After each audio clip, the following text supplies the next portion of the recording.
The shovel bit into the earth with a quiet crunch. Each turn of soil was heavier than the last, damp with recent rain and regret. The fog rolled in thick between the trees, curling around the old pine trunks like ghosts watching the living. Nathan's arms trembled as he dug, the scent of wet bark and death heavy in his nose.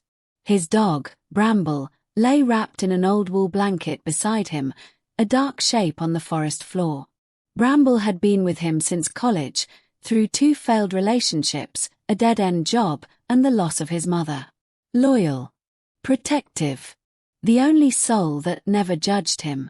Nathan wiped his brow, though sweat and rain blurred together. The hole was finally deep enough. "I'm sorry, boy," he whispered. His voice cracked. "You were the best of us." He placed Bramble in the grave with agonizing care, smoothing the blanket like a child's tucked-in bedtime sheet. He stood for a long moment, breath visible in the cold air, and began to cover him with dirt. Each shovelful felt like betrayal. Then, on the last scoop, it happened. The shovel hit something. Not rock. Not root. Metal. A hollow thud echoed into the stillness. Nathan frowned and knelt, brushing dirt aside with his bare hands. His fingers found a surface, smooth, engraved with circular etchings like scales or symbols. He scraped more earth away, revealing a blackened lid. A box. No, a coffin, but no larger than a cat. It twitched. Nathan jerked back, breath frozen in his chest. Then it opened. Not with a creak or mechanical click, but like a flower unfolding. The sides parted without hinges. From within rose a soft, eerie green glow that didn't light the forest around it, only the object itself. Inside was a crown. Ancient, rusted at the edges, but pulsing with unnatural energy. A hiss followed. Not wind. Not animal. A voice, inside his head. "The earth is fed. Wear the crown, be emperor, or be next." Nathan stumbled back, slipping in the mud. "What? Who said that?" Silence. Then the box sealed itself and slid deeper into the grave, as if pulled by unseen hands. The crown disappeared into the soil. He should have run. He should have turned and sprinted back to his truck, left the forest behind and forgotten the voice. But instead, his body moved of its own accord. He reached into the dirt and grasped the crown just as it began to vanish. It burned cold, then hot, then cold again. He screamed as he pulled it free, the metal warping in his grip, reshaping. It was no longer rusted. It gleamed now, as if it had always waited for him. He put it on. The forest changed. No longer were the trees simply trees. They bowed. The air thickened like honey. Birds flew silently in circles, and insects froze mid-flight. The sky, though still night, had an aurora swirling crimson and green. Nathan's skin pulsed, veins glowing faintly beneath. He could feel the ground under his boots breathe. He looked down. Moss slithered over his shoes. The mud receded. And where he had buried Bramble, there was nothing. No mound. No grave. No dog. A single pine tree had sprouted. Fully grown. Ancient. He fed the earth, the voice returned, deeper now, regal, almost mournful. The earth feeds you. The crown claims blood. Nathan ripped the crown from his head, but it clung to his scalp like roots, tendrils snaking into his skin. He fell to his knees, gasping, clawing at the metal. His fingers broke skin but couldn't remove it. "You are emperor now," the voice hissed. "You do not take off the earth's gift." "Stop this," he shouted. "I didn't agree to anything. You dug. You found. You fed. You wear.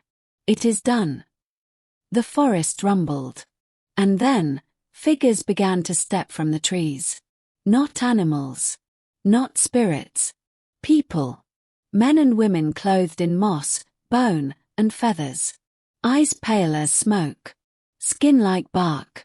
One bowed low. Another held out a scepter of stone. Welcome, sovereign, one rasped. We are the bound. Your army. Your court. We have waited. Nathan shook his head. No. I'm just a guy who buried his dog. You're the heir, another whispered. The earth chooses. It always chooses grief. Grief opens the gate. He backed away, crown blazing now with a pulse that echoed through his skull. Where's Bramble? He demanded. Bring him back. A bound woman tilted her head. He was the seed. The what? He nourished the soil. The earth is fed. You're telling me I sacrificed him? Nathan screamed. No, the voice said again, solemn now. He was the offering. You merely opened the door.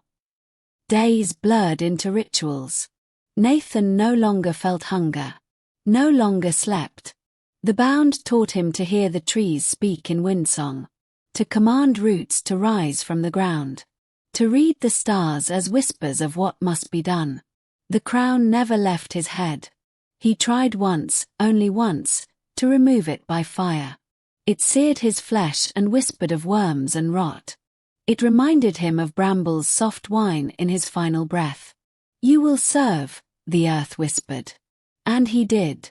He raised monoliths from stone. He watched bound warriors sink into soil and return as trees. He ruled in silence, his voice echoing with centuries he had not lived. But deep down, Nathan still grieved. Not just Bramble, but himself. The man who once loved pizza and road trips, who feared taxes and cried at Pixar movies. That man was gone. Until one night, under a blood moon, a child entered the forest. Lost. Crying. Alone. Nathan watched from the shadow of a stone throne. The bound stirred. They moved to capture. Nathan raised a hand. No. The forest froze. I will not feed the earth again. The child looked up, eyes wide. Mister. Nathan knelt, brushing a hand through the boy's hair. The bound hissed. The crown demands, one said. Nathan looked skyward. Then let it take me instead. He removed the crown. This time, it let go. The ground split beneath him. Roots wrapped his ankles. Vines clawed into his spine. The bound screamed. But the earth was pleased. The emperor returns to soil. The boy shall forget. The line resets. Nathan sank without pain.